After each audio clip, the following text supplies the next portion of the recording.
Hello wonderful viewers, আজকে তোমাদের সামনে আমি এসেছি গণিতের খুব গুরুত্বপূর্ণ একটি বিষয় ফাংশন নিয়ে কিছুটা কথা বলার জন্য। ম্যাথমেটিক্স এবং হায়ার ম্যাথমেটিক্স এর বিভিন্ন শাখায় ফাংশন ব্যবহার হয়ে থাকে। এই কারণেই ফাংশনের বেসিক স্ট্রং থাকাটা আমাদের জন্য খুবই জরুরি। ফাংশন নিয়ে কথা বলার আগে আমরা যেটা আজকে জানবো ফাংশনের ব্যাকগ্রাউন্ড হিস্ট্রি, যে কিভাবে ফাংশনটা এসেছে বা আজকে আমরা যে ফাংশনটা ব্যবহার করছি তার উৎপত্তি থেকে।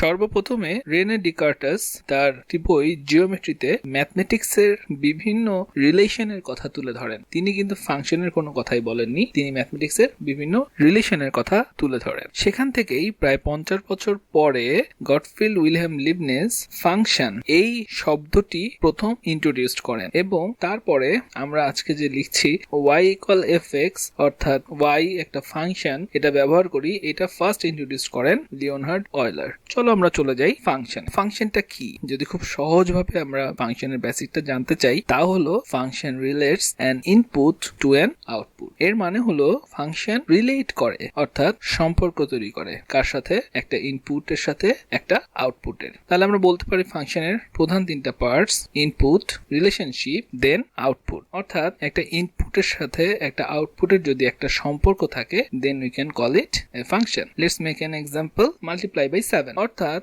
আমরা যে ইনপুট গুলা ব্যবহার করব তার সাথে 7 গুণ করে একটা আউটপুট পাবো। যেমন এখানে আমি যদি 0 ইউজ করি, 0 multiply by 7 equal 0, 2 multiply by 7 equal to 14, 5.7 multiply by 7 equal 39.9, 123 multiply by 7 861, -25 multiply by 7 -175 and so on। আমরা যদি দেখি এখানে ইনপুট হলো 0, এর আউটপুট 0। 2 যখন ইনপুট 2 তখন আমার আউটপুট 14। একইভাবে 5.7 হলে 39.9, 123 হলে 861, -25 হলে -175। লক্ষ্য করলে দেখা যাবে প্রতিটা ইনপুটের সাথে আউটপুটের একটা কমন রিলেশন, সেটা হলো মাল্টিপ্লাই বাই 7। তাহলে এমন যদি ইনপুটের সাথে আউটপুটের যদি কোনো কমন রিলেশন থাকে, তাহলে আমরা তাকে ফাংশন বলতে পারি।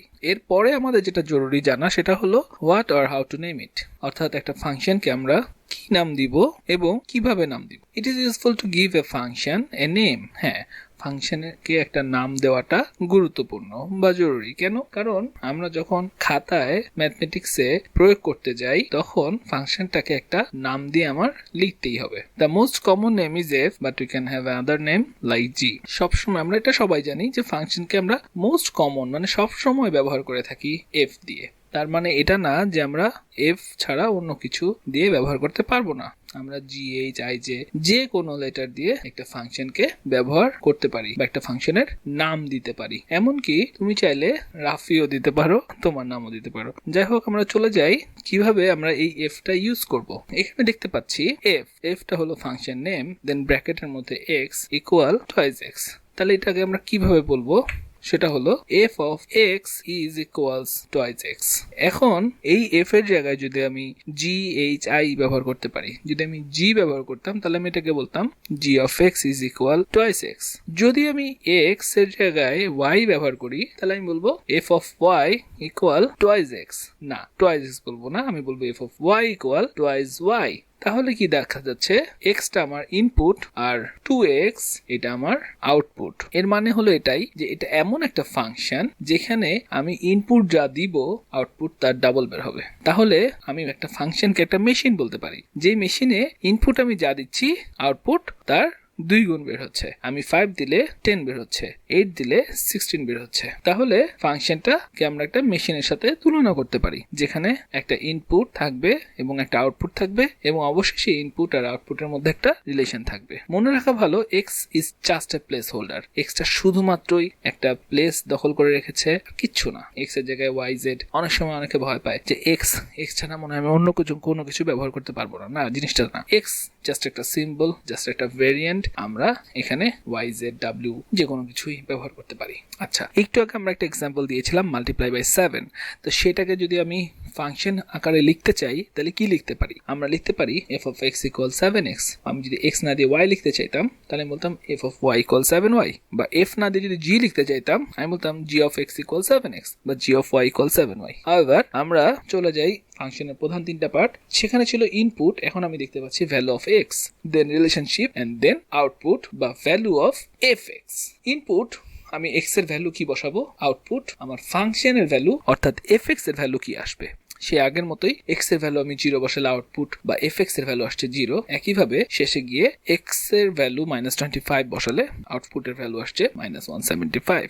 এবার আমরা দেখতে চাচ্ছি যে ফাংশন f অফ x এটা থাকলে যে সেটা ফাংশন হবে, আর f অফ x এই কথাটা বা এই সিম্বলটা না থাকলে যে সেটা ফাংশন হবে কিনা সেটা দেখি। সো আমরা একটা এক্সাম্পল দেখি, y equal x cubed.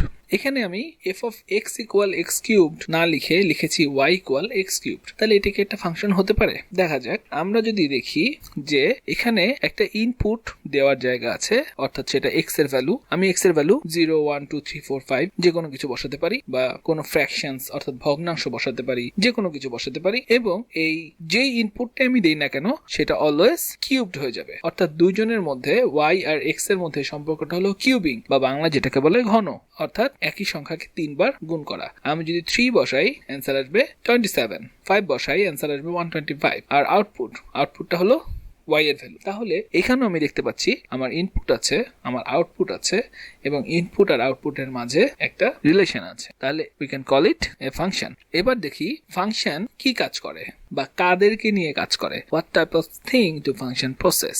Function কি জিনিসগুলোকে নিয়ে প্রসেস করে? হ্যাঁ, ফাংশন নাম্বারসকে নিয়ে প্রসেস করে, বাট সেই নাম্বার হতে পারে হাইটস, এজেস, মার্কস এটসেট্রা। তাহলে আমি বলতে পারি so we need something specific to let function process. তাহলে ফাংশনকে প্রসেস করানোর জন্য বা কাজ করতে দেওয়ার জন্য কিছু স্পেসিফিক নাম্বার লাগবে, অর্থাৎ সেই নাম্বারস গুলোকে স্পেসিফিক হতে হবে, নির্দিষ্ট হতে হবে, অর্থাৎ নাম্বারস গুলোকে একটা ডেফিনিশন দ্বারা আবদ্ধ করতে হবে। অর্থাৎ ইনপুটে, একটা ফাংশনের ইনপুটে আমি যে নাম্বারস গুলো দিব এবং আউটপুটে আমি যে নাম্বারস গুলোকে পাবো তাদেরকে অবশ্যই একটা ডেফিনিশনের মধ্যে আমাদের আটকাতে হবে। তাহলে কতগুলো নাম্বারকে যদি আমি একটা ডেফিনিশনের মধ্যে বা একটা স্পেসিফিক করি কতগুলো নাম্বারকে, তখন আমরা সেটাকে কি বলে থাকি? তখন আমরা সেটাকে বলে থাকি সেট। প্রিয় শিক্ষার্থী বন্ধুরা, ফাংশন জানার জন্য তাহলে আমরা দেখতে পাচ্ছি আমাদের সেট সম্পর্কে ধারণা থাকাটাও খুবই জরুরি। এটার মানে এটা না যে সেট সম্পর্কে আমাদের অনেক জ্ঞান থাকতে হবে, বাট সেট সম্পর্কে